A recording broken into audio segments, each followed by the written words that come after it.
기도하고 기도하라 라는 제목을 가지고 오늘 하나님 말씀을 함께 보도록 하겠습니다. 오늘로써 우리 히브리서 말씀 전체 대단원의 마무리를 할 생각입니다.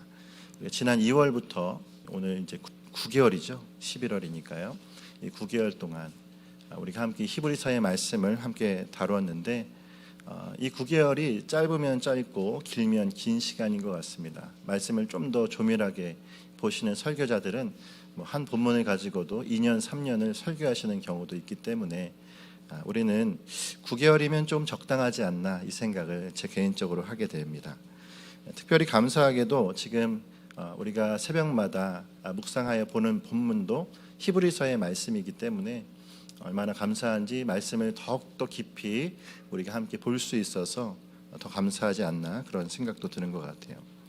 자, 여러분은 이 히브리서의 말씀을 읽으면서 어떤 감사가 있습니까? 지금까지 여러분이 보았던 이 말씀들을 보면서 여러분에게도 감사가 있을 텐데 한번 마음으로 생각해 보시면 어떨까 생각돼요. 히브리서의 말씀이 나에겐 어떤 감사의 거리였는가? 저에게는요, 성경 한 권 한 권을 마칠 때마다 이런 큰 기쁨이 있는 것 같습니다. 말씀을 마치면 그 안에서 주시는 일들이 너무도 저에게 큰 기쁨과 감격이에요. 예전에도 우리가 교과서를 하나를 맞춰도 뭘 하죠? 책거리를 하고 떡을 맞추고 책 한 권 맞췄다 해서 잔치를 벌이고 하는 일들도 있잖아요. 근데 제 기쁨은 그런 책거리를 하는 기쁨은 아닙니다. 제 기쁨은 한 권 한 권 안에 솟아있는 바로 복음에 대한 영광과 그 감격이 제 안에 고스란히 말씀 속에 있다라는 것을 이것을 깨닫게 되어지는 은혜인 것 같아요. 할렐루야. 그러니까 에베소서의 말씀을 우리가 한번 볼 때도 그랬고요. 갈라디아서의 말씀을 볼 때도 그랬고 빌립보서의 말씀, 특히나 오늘 말씀 히브리서의 말씀을 볼 때도 이 말씀 안에도 복음이 충만할까? 이 말씀 안에도 감격이 충만할까? 근데 여러분 저와 여러분이 함께 보고 느끼는 바이지만 히브리서의 말씀이 너무도 복음 안에 충만함을 우리가 보았습니다.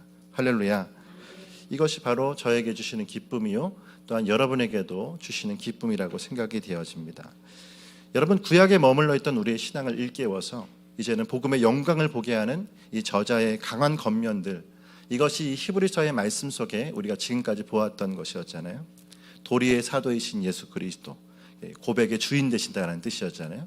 고백의 사도가 되시는 주인, 바로 예수님, 대제사장 되시는 예수 그리스도. 우리 이 뜻이 무엇인지 이제 압니다. 멜기세덱의 서열을 따르는, 레위지파의 서열이 아닌 멜기세덱의 서열을 따르는 대제사장 되신 예수 그리스도, 우주적인 성막의 집례자 되시는 예수 그리스도. 할렐루야. 이 은혜가 여러분 우리 심령 가운데 강하게 말씀 가운데 부어지는 것이죠. 참 제물이 되신 예수 그리스도. 이번 주 새벽에 한 번 더 다뤘어요. 예수님은 어떤 제물이십니까? 구약의 제물이 가지고 있던 뜻대로 정함과 사함과 속량과 약속의 제물이 되시는 분이다. 할렐루야. 이 모든 제물의 의미를 그대로 담으셔서 그분 스스로가 속죄의 제물이 되셔서 우리 가운데 주셨다. 할렐루야. 이 놀라운 은혜가 오늘 말씀을 통해서 우리 가운데 전달된 것입니다. 우리가 오늘 이 시간 다 다시 다룰 수 없을 만한 수많은 말씀들을 우리가 이야기했죠. 종합해보면 구약이 가리키는 분이 누구인지 우리는 정확하게 알 수 있습니다. 구약이 가리키는 것이 누구죠? 예수 그리스도라는 사실이에요. 이걸 우린 구속사라고도 얘기하고요. 창조와 타락과 구속의 이 놀라운 은혜의 주인 되시는 분, 예수 그리스도, 그분이 이 히브리서의 주제다라는 것을 오늘 저와 여러분이 이제 알게 되는 겁니다. 그러므로 저와 여러분이 이제 어디로 나아갑니까? 한번 따라하겠습니다. 영문 밖으로 나아갑니다. 영문 밖에는 무엇이 있죠? 제사를 드리는 성막이 있는 것이 아니라 거기에서 제물을 불로 태워서 주님 앞에 대속제를 드렸던 그 제사가 드려졌던 곳이고, 또한 예수 그리스도의 십자가가 섰던 곳이 영문 밖입니다. 그러면 그 자리로 나아갈 오늘 저와 여러분이 되어야 한다라는 사실이죠. 그러면 여러분, 이제는 히브리서의 말씀이 우리 가운데 어려운 서신이 되지 않길 바랍니다. 이전까지는 어려운 서신이어서 이 서신을 볼 때마다 맥락이 이해가 안 가고 이 말씀이 잘 이해가 되지 않아서 전달이 되지 않았던 그런 막혀있는 장애물 같았다면, 이제는 히브리서의 말씀은 더 가까운 말씀이 되었음을 믿습니다. 더 나아가서요, 이제 한번 따라하겠습니다. 증인이 됩시다. 저 여러분이 이제 증인이 되라고 말씀하시는 거예요. 구약을 오해하고 있어서 삶에서 행위로만 나아갔던, 율법의 완고함으로 나아갔던 삶이었던 자들에게 말씀을 가르치시길 바랍니다. 말씀은 우리를 율법으로 인도하거나 행위로 인도하는 것이 아니라 온전하신 그 복음의 참 자유와 성취를 알게 하시는 말씀이 될 것이다라는 거예요. 이것이 오늘 이 말씀 안에서 우리가 경험하게 되는 히브리서의 결론이 되지 않겠습니까? 자, 그럼 오늘 우리 말씀에 나타나는 본문의 말씀은 무엇을 우리 가운데 말씀해주고 있는지를 한번 생각해 보면 좋겠습니다. 자, 이제 본문은 우리 안에 문안 인사 전에 마지막으로 전달해 주는 것이 있어요. 그것이 무엇일까요? 한번 따라하겠습니다. 기도. 오늘 말씀 18절부터 21절까지의 말씀은요, 저자는 기도에 관하여서 메시지를 전달해 주고 있습니다. 여기서 우리가 주목할 것이 하나가 있는데요, 그것은 기도에 관한 메시지가 두 부분으로 나뉘어진다라는 거예요. 두 부분으로 나눠집니다. 먼저는 기도를 요청하는 부분이 있고, 또 하나는 또한 기도를 그들에게 해주고 있는 부분이 있습니다. 자, 18절과 19절은 기도를 요청하는 부분이고요, 20절과 21절의 말씀은 기도를 해주고 있는 말씀인 것을 우리가 보게 되어져요. 자, 그렇다면 어떻게 기도를 요청하고 있고 또한 어떻게 기도를 해주고 있는 것일까요? 자, 우리가 18절과 19절의 말씀을 한번 같이 읽어보도록 하겠습니다. 자, 18절 19절 말씀 읽겠습니다. 시작. 우리를 위하여 기도하라.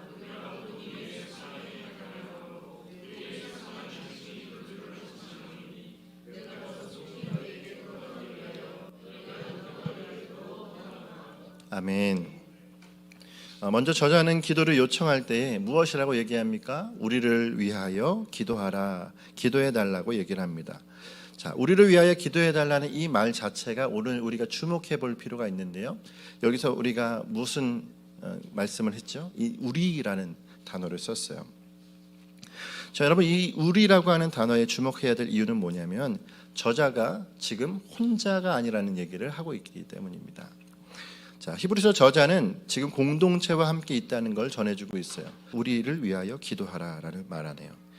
자, 그건 그가 스스로 홀로 독수공방했던 자가 아니라 일련의 무리들과 함께 있었던, 하나의 교회와 함께 있었던 자들이라는 것을 이야기해 주는 거죠.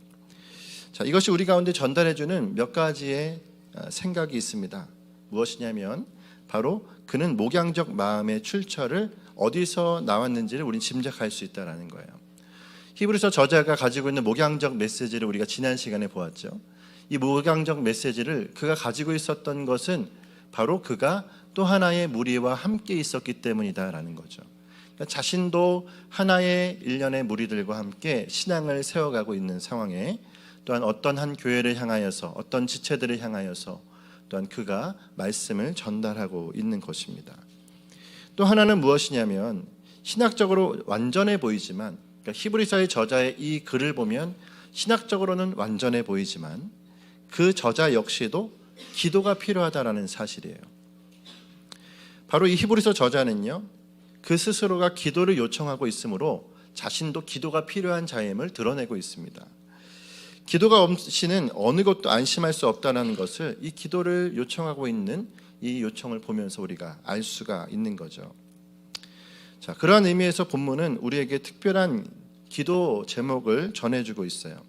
18절의 하반절의 말씀이 그것인데요, 모든 일에 선하게 행하려 함으로 우리에게 선한 양심이 있는 줄을 확신하노니 라고 얘기하죠.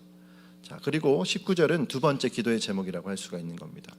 자, 먼저 우리 18절 하반절의 말씀에 모든 일에 선하게 행하려 함으로 우리에게 선한 양심이 있는 줄을 확신하노니, 자, 이것이 여러분 기도 요청일처럼 보여집니까? 마치 이 말씀은 그들이 너무도 잘하고 있는 모습들을 보여주는 것처럼 말씀은 되어 있어요. 그러니까 기도 요청이라고 하기에는 좀 어폐가 있는 것처럼 보이는 것입니다. 그러나 여러분, 이 기도 제목에 가지고 있는 의미를 보면은 잘 안 되고 있어서 기도 요청을 하지 않은 것이라고 생각되어지는 거죠. 다시 말하면 그가 잘 안 되고 있어서 기도 요청한 것이 아니라, 한번 따라하게, 잘 되고 있어도 기도가 필요합니다. 본문의 말씀이 무엇을 얘기하고 있습니까? 그들이 가지고 있는 선한 양심을 피력하고 있어요. 이런 선한 양심이 있음에도 그가 무엇을 얘기하고 있냐면 기도를 요청하고 있는 것입니다. 여러분, 물론 이 말씀의 이 선한 양심을 높아진 교만으로 보아서는 안 됩니다. 이 말씀에 나와 있는 이 본문에 있는 사람들과 히브리서 저자가 마치 자신의 교만한 마음을 드러내고 있는 것이 아니라 여기서 말하고 있는 선한 양심은 이런 거죠. 거듭남을 통해 성령께서 붙드신 양심을 말하는 겁니다. 이미 그는 자신의 죄됨을 알고 그 죄에서 자신을 이끌어 주신 거듭남의 은혜를 아는 자예요. 그러므로 이가 말하고 있는 선한 양심은 무엇입니까? 자신이 선한 것이 아니라 내 안에 계신 그 주님으로 말미암은 양심이 있다라는 것을 이야기해주고 있는 것입니다. 자, 그렇다면 왜 이러한 선한 것이 발휘되는 공동체를 위해서 기도를 요청하고 있는 것이겠습니까? 그건 바로 그래도 기도가 필요하기 때문입니다. 할렐루야. 이것은 오늘 우리에게도 시사하는 바가 있어요. 왜냐하면 이 지점이 가장 기도를 놓치는 지점이기 때문이기도 합니다. 여러분, 우리는 언제 기도를 포기할까요? 어렵고 힘들고 고통스러울 때 기도를 포기하나요? 그렇지 않습니다.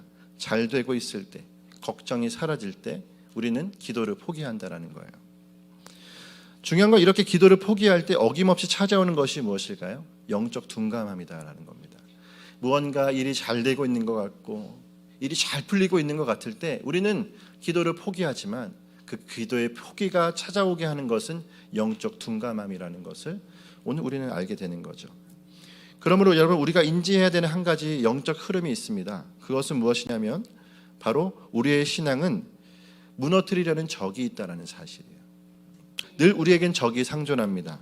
우는 사자와 같이 삼킬자를 찾는 그 사단 마귀는 우리가 언제든지 영적으로 둔감하기를 원하고 있는 거죠.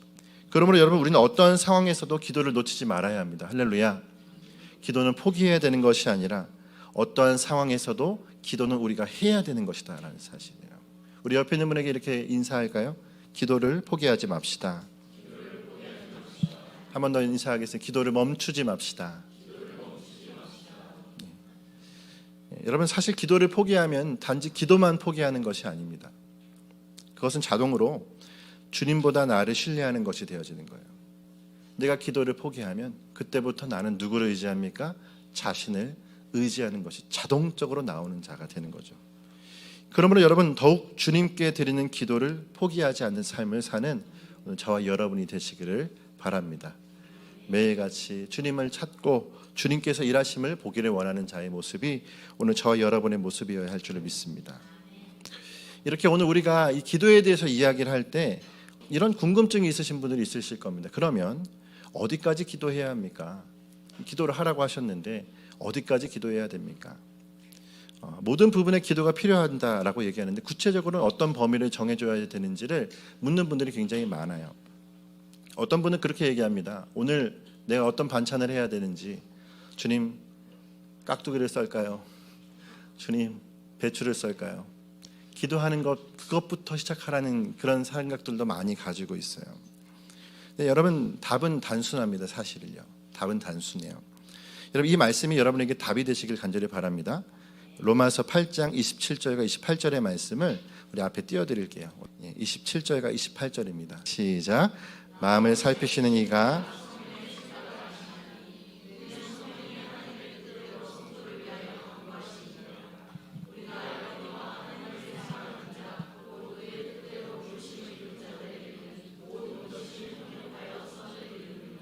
아멘.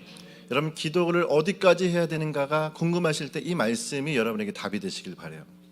여러분, 이 말씀은 사실 이 두 구절을 우리가 따로 읽을 때가 많습니다. 27절의 말씀에 마음을 살피시는 이가 성령의 생각을 아시나니 이는 성령이 하나님의 뜻대로 성도를 위하여 간구하심이라. 이 말씀과 우리가 알거니와 하나님의 사랑하는 자 곧 그의 뜻대로 부르심을 입은 자들에게는 모든 것이 합력하여 선을 이루느니라. 이 말씀을 따로 읽죠. 보통 따로 외우고요. 근데 사실 두 가지는 같이 가야 합니다. 다시 말하면 28절에서 말씀하시는 모든 것이 합력하여 선을 이루느니라는 것은 기도의 답이에요. 이해가 되신가요? 이 말씀이 바로 그거죠. 그러므로 마음을 살피시는 이는 누구죠? 바로 성부 하나님이십니다. 성부 하나님께서 누구의 생각을 아십니까? 성령님의 생각을 아십니다. 당연하죠. 동일하신 하나님이 아십니다. 그럼 성령님은 어떤 생각을 하시나요? 우리를 위하여 간구하시는 분이다.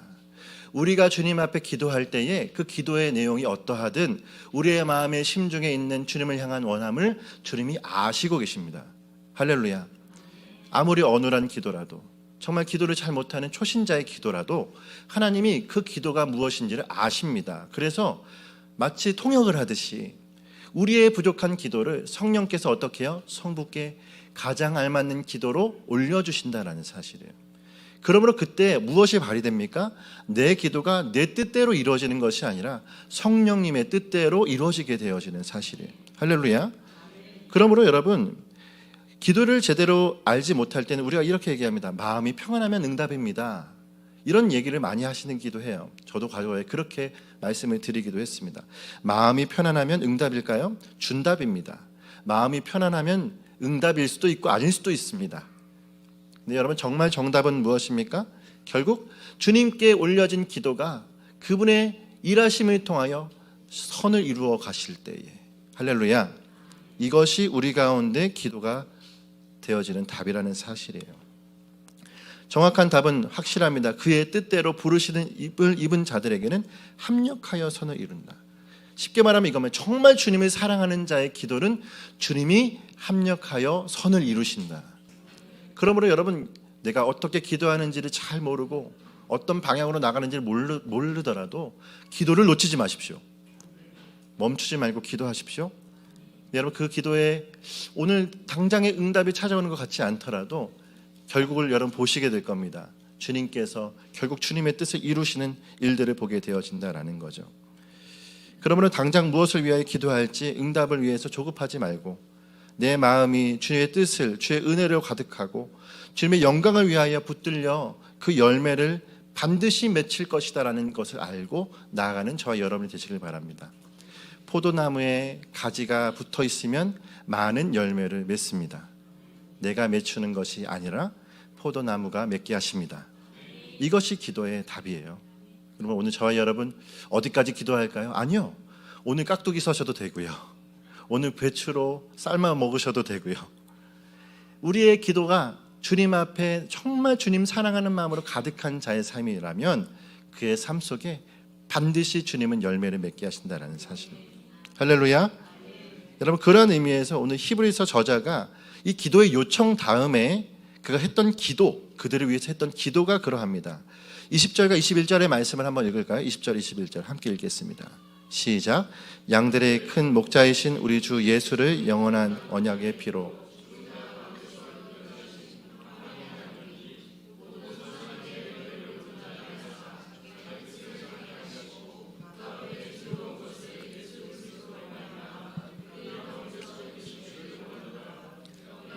세세 무공토록 있을지어다. 아멘. 저는 이 기도를 하나의 제목을 붙이고 싶은데 이 기도는 신학적 교정에 맞춘 기도다, 이렇게 얘기하고 싶어요. 신학적 교정에 맞춰진 기도. 여러분, 이 서신의 마지막에 하나님께 드리는 기도가 앞에서 우리가 다루었던 모든 구속사적인 의미를 내포하고 있는 기도입니다. 여러분, 그래서 기도의 내용, 정말 간구는 짧아요. 간구는 그리고 크게 어떤 특별하지 않습니다. 대신에 그 앞과 뒤에 나오는 이 이야기가 너무 우리 가운데 신학적 함의가 대단한 거죠. 20절의 말씀 보시겠습니까? 한번 20절 시작. 양들의 큰 목자이신 우리 주 예수를 영원한 언약의 피로 죽은 자 가운데서. 자, 기도는 어떻게 해요? 하나님께 예수 그리스도 이름으로 기도하잖아요. 하나님에 대한 표현을 어떻게 하고 있습니까? 양들의 큰 목자이신 우리 주 예수를 영원한 언약의 피로 죽인 자 가운데서 이끌어내신 하나님, 그 샬롬의 하나님이라고 얘기를 하고 있는 거죠. 할렐루야.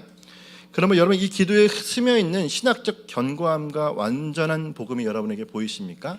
그러니까 예수님에 대해서 어떻게 말하고 있는 것이죠? 바로 예수 그리스도를 건져내신 분이 누굽니까? 하나님이라는 사실. 죽음에서 건지셔서 완벽한 부활의 생명으로 우리에게 주신 분 하나님에게 우리가 이제 기도를 합니다 라고 하는 겁니다. 기도, 간구는 어떤 내용입니까? 그럼 모든 선한 일에 너희를 온전하게 하사 자기 뜻을 행하게 하시고가 간구예요. 특별함이 없죠. 모든 선한 일에 너희를 온전하게 하사 자기 뜻을 행하게 하시고, 대단한 어떤 목적 있는 기도가 아닙니다. 근데 여러분 이 기도의 간구가 무엇과 닮아 있는지 여러분 보이십니까?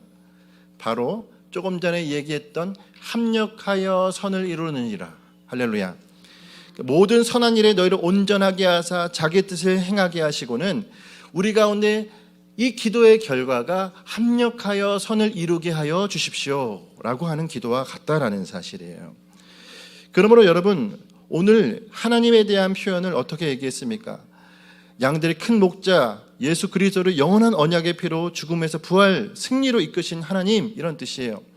하나님께서 우리를 위하여 세우신 견고한 복음을 분명하게 선포하고 있고 그 안에 하나님께서 기뻐하시는 간구가 무엇인지를 이야기합니다. 뭐예요? 우리에게 합력하여 선을 이루시는 일들을 행하여 주시옵소서. 이게 간구라는 얘기예요. 그리고 마지막으로 어떻게 얘기하죠? 이를 전하는 분 예수 그리스도의 이름으로 기도하는 것입니다. 할렐루야. 예수 그리스도로 말미암아 우리 가운데서 이루시기를 원하노라. 예수 그리스도의 이름으로 이 일이 행하여질 것입니다. 이 기도가 오늘 저와 여러분의 기도가 되시기를 바랍니다. 우리의 기도에 충만해야 될 것이 무엇일까요? 복음이 기도 제목이 되셨으면 좋겠어요. 주님, 우리 예수 그리스도의 그 보혈이 우리 가운데 얼마나 영광인지 모르겠습니다. 주님, 내 안에 계신 그 주의 복음이 얼마나 큰 위대한 사건이었는지 모르겠습니다. 하나님, 그 사건을 주신 대로 우리 안에 선한 일을 합력하여 선한 일이 이루어지게 하여 주시옵소서. 이 기도만 드려도 여러분 우리의 삶에 주님의 분명한 이끄심이 있다라니까요. 할렐루야. 수만 가지 우리 특별한 기도의 제목들이 많습니다. 물론 환우를 위해서도 우리가 기도합니다. 선교지를 위해서도 기도합니다. 주님 앞에 한 번 더 상달하여 올려드립니다. 하지만 여러분, 주님 합력하여 선을 이루실 분입니다. 이 고백이 담겨있는 기도, 누구의 이름으로요? 내가 하는 게 아니라 예수 그리스도의 이름으로 이 일을 행하여질 것입니다. 그것을 믿고 따라가는 자에게 반드시 주님은 합력하여 선을 이루신다라는 사실이에요. 그렇다면 여러분, 중요한 것이 무엇입니까? 이 탁월한 문장에 무엇을 기도하고 있느냐죠. 모든 선한 일에 너희를 온전하게 하사 자기 뜻을 행하게 하시고. 이제 우리에게는 삶이 남아있는 거예요. 저와 여러분이 오늘 어떻게 살아갈 것인가. 우리의 삶 속에 내 뜻이 아닌 주의 뜻이 이루어지기를 위하여 살아가는 자가 되시길 바랍니다. 그리고 그 결론이 무엇이어야 되죠? 바로 주님을 향한 감사가 되어야 한다는 거죠. 오늘 우리가 추수감사 주일로 예배를 드리고 있습니다. 이 추수감사 주일이 중요한 이유, 추수감사 주일을 우리가 지키는 이유가 무엇일까요? 정말로 자신의 삶에 가장 어려웠고 모든 생명이 끊어질 수 있을 만한 고통 속에서도 감사를 잃지 않았던 자들을 우리가 다시금 기억할 수 있는 시간이기 때문에 그렇습니다. 시간이 많이 없지만 다시금 이 이야기를 좀 꺼냈으면 좋겠어요. 여러분, 이 추수감사절의 유래가 무엇인지 아시죠? 추수감사절의 유래는 신앙의 자유를 찾아서 갔던 자들의 모습을 우리가 볼 수가 있는데, 당시 영국은 이런 시대였습니다. 제임스 1세가 이 땅을 다스리던 때예요. 이 왕은요, 중요한 한 가지 일을 했습니다. 우리가 잘 아는 킹 제임스 버전 성경을 번역하는 일을 했던 왕이 제임스 1세입니다. 근데 여러분, 그러면 기독교의 우호적일 것 같죠? 그렇지 않습니다. 이 청교도들, 개혁된 신앙을 가지고 있던 자들을 핍박하던 왕이 제임스 1세예요.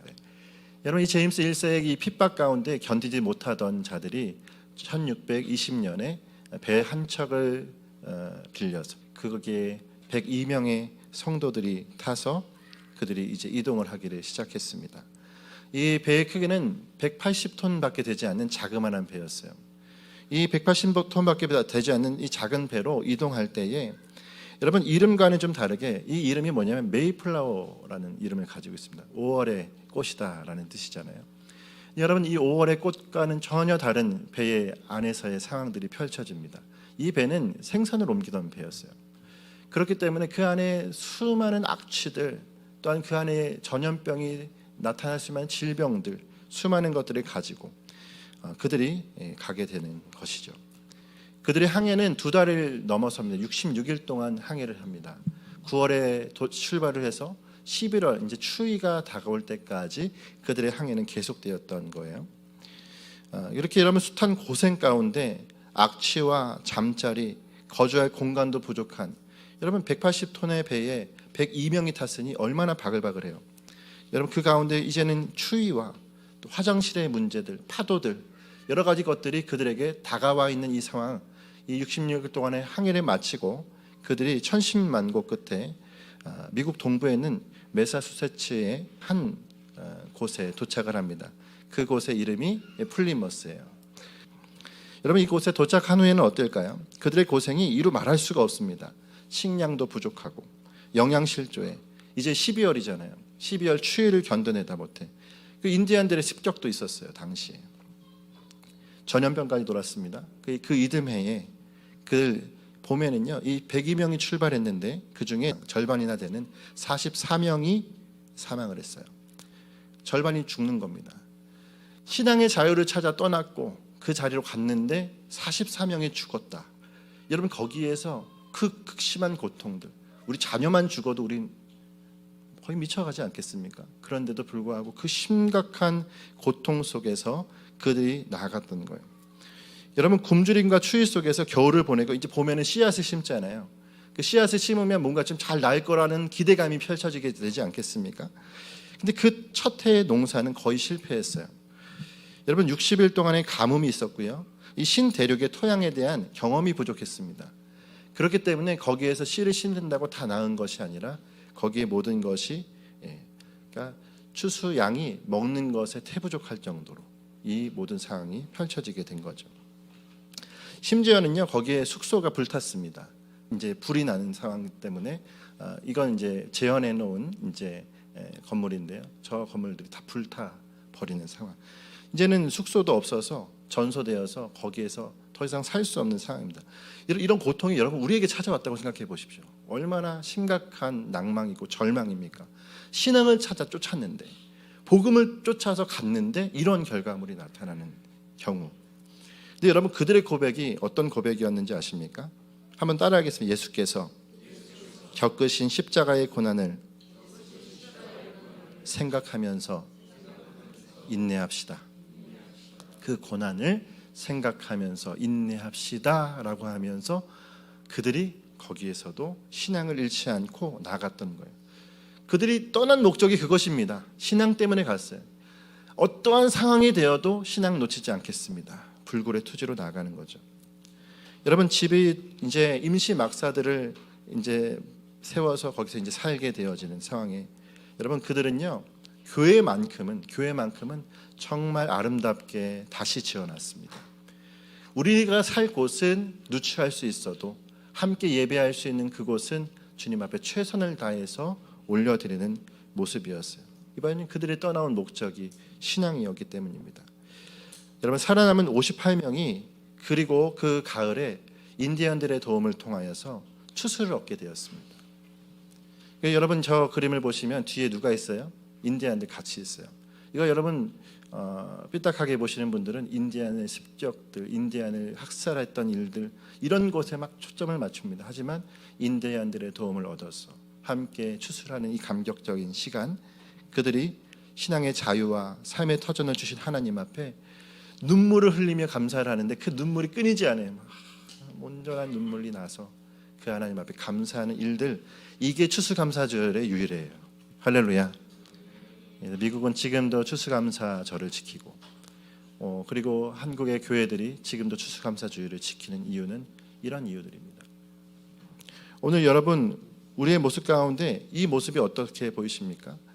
결국에는 우리 안의 모든 고통을 다 걸어간 이후에 합력하여 선을 이루시는 주님을 보는 자의 마음, 죽음을 넘어서서요. 합력하여 선을 이루면 이 땅이 아닐 수도 있습니다. 할렐루야. 하지만 주님께서 죽음을 넘어선 우리 가운데 선함을 이끌어내시는 주님이시라는 사실을 알고 달려갈 때 오늘 내 삶에는 그 감사와 감격이 끊이지 않게 되어질 것을 믿습니다. 여러분 그 기도와 감격이 오늘 저와 여러분에게 나타나길 간절히 소망합니다. 이제 우리가 오늘 말씀을 마치겠습니다. 여러분 마지막은 문안 인사를 하고 있어요. 이 문안 인사는 어떤 곳입니까? 그야말로 성도들의 왕래를 통해서 당시 활발했던 교회의 생기적인 모습을 보여주고 있습니다. 우리가 가겠다. 이제 디모데가 나오면 같이 내가 그곳으로 가겠다. 우리에게 안부를 전해달라. 나도 안부를 전해주겠다. 여러분, 교회들이 이런 왕래들을 통해서 우리가 보게 되는 것이 무엇입니까? 그들에게는 기도가 있었다는 사실입니다.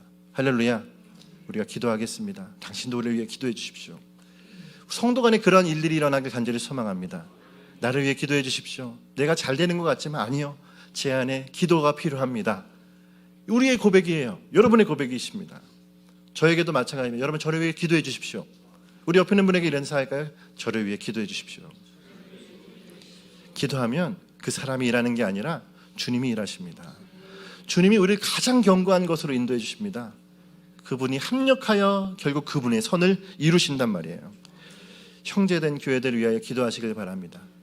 주님이 기도 먹게 하시고 잘하게 하시고 세워가신 일이에요. 그러면 여러분, 빚진 자의 마음을 가져야죠.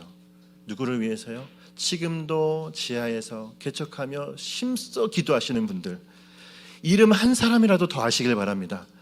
기도 수첩을 여시고 이름을 써가시면서 기도하십시오. 할렐루야. 여러분, 또한 어떤 목사님의 이름을 부르고 기도하십시오. 주님, 교회가 복음으로 견고해지게 해주시고 세워지게 해주시옵소서. 형제된 교회를 위해 기도하는 오늘 저와 여러분, 선교지 각처를 위해서 기도했으면 좋겠습니다. 우리가 기도할 선교지가 너무 많습니까? 아니요, 너무도 부족하지 않습니까?